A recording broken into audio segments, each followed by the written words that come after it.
Savez-vous que Satan connaît les Écritures? Il a tenté Jésus dans le désert avec la parole. Et Christ a rétorqué à la provocation par une citation des Écritures, car lui, il connaissait les Écritures. Mais et nous, enfants de Dieu, qu'en est-il de nous? Relèverons-nous le défi de mieux connaître la parole de Dieu que l'ennemi? Aujourd'hui, nous mettons l'accent sur l'importance de lire la parole contenue dans la Bible pour bien connaître Dieu et ses lois. C'est une situation préoccupante car cet engagement est essentiel pour notre croissance spirituelle. La liste n'est pas complète, mais j'ai relevé 11 versets dans la version Parole de vie 2017 afin d'examiner les directives, les instructions du Père et voir l'importance de la connaissance de la parole. Nous allons lire le premier verset qui se trouve dans le livre de Jean au chapitre 1, verset 1 qui nous dit « Au commencement, la parole existait déjà, la parole était avec Dieu et la parole était Dieu. » Jésus est la parole vivante de Dieu qui est venu sur la terre pour y faire la volonté de Dieu et permettre aux hommes de le suivre. Mais il a été rejeté par tout un peuple. Nous constatons que dès ce moment, la parole était déjà rejetée et qu'en fait, nous négligeons la parole. Maintenant, analysons Ésaïe chapitre 29, versets 11 et 12 qui nous dit « L'annonce de toutes ces choses est restée pour vous comme les mots d'un livre fermé avec de la cire. On le présente à quelqu'un qui sait lire en lui disant « Lis donc ceci ». Mais il répond « Je ne peux pas, le document est fermé ». Ou bien on le donne à quelqu'un qui ne sait pas lire en disant « Lis donc cela ». Mais il répond « Je ne sais pas lire ». Voilà, dans les deux cas, nous refusons la lecture de la Bible. Nous nous considérons comme des illettrés. Nous procrastinons devant la connaissance. Mais notre Père veut changer l'attitude de son peuple et lui montrer quelques raisons importantes de se rapprocher de lui par sa parole. C'est ce que nous montre le psaume chapitre 119 et verset 105. « Ta parole est une lampe qui éclaire mes pas, une lumière sur ma route. » La parole, donc nous constatons que la parole c'est le guide de notre existence, elle nous donne la direction à suivre et nous pouvons faire confiance à Dieu. Deutéronome chapitre 31 verset 11 nous dit « Vous lirez à haute voix à tous les Israélites qui viendront devant le Seigneur votre Dieu dans le lieu qu'il aura choisi et tous l'écouteront. » Nous recevons de la part de notre Père, des instructions précises et la manière de procéder dans une situation bien définie. Matthieu chapitre 22, verset 31, dit « Au sujet des morts qui se relèvent, vous avez sûrement lu cette parole de Dieu. »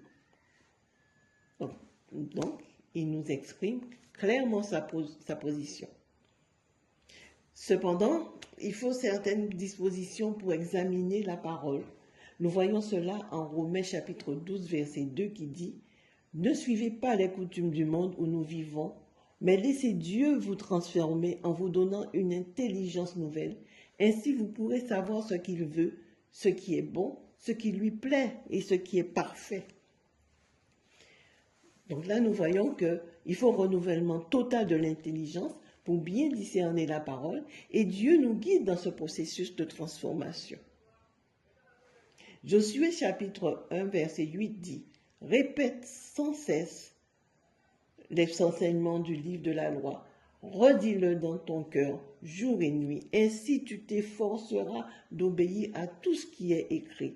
De cette façon, tu mèneras tes projets avec succès et ils réussiront. » Nous devons lire, méditer jour et nuit afin de suivre fidèlement les commandements, c'est-à-dire les mettre en pratique, et cela nous mènera au succès. Je vais citer maintenant Deutéronome chapitre 17, verset 19. « Elle restera auprès de lui et il la lira tous les jours de sa vie. Ainsi, il apprendra à respecter le Seigneur son Dieu Il obéira toujours avec soin à toutes les paroles de cette loi et aux règles qu'elle contient. Donc ce verset nous montre, la parole nous permettra de savoir comment respecter, obéir et avoir de la révérence pour Dieu. Nous allons prendre maintenant Néhémie chapitre 5 verset 5 qui dit « Esdras est donc placé plus haut que l'assemblée et tout le monde peut le voir. Quand il ouvre le livre, tout le monde se met debout. » Donc là, nous constatons qu'il faut lire, étudier la parole, l'enseigner librement, ouvertement. En Néhémie chapitre 9, verset 3, il est dit « Ensuite, ils se tiennent debout et pendant 3 heures, ils écoutent la lecture de la loi du Seigneur, leur Dieu. Pendant 3 autres heures, ils sont à genoux devant le Seigneur, leur Dieu, pour lui demander pardon. » Là, c'est notre attitude l'attitude que nous devons adopter, qui nous est enseignée. Nous devons adopter une attitude d'obéissance et de révérence face à la parole et une posture de soumission. En Jérémie 51, chapitre 51, verset 63, « Quand tu auras fini de lire ce rouleau, tu y attacheras une pierre et le jetteras dans le fleuve Euphrate. » Donc là, notre Père nous conduit à conserver la parole dans notre cœur. Et cette parole, le Dieu est sûr et elle s'accomplit certainement. C'est cette raison pour que nous devons la conserver dans notre cœur.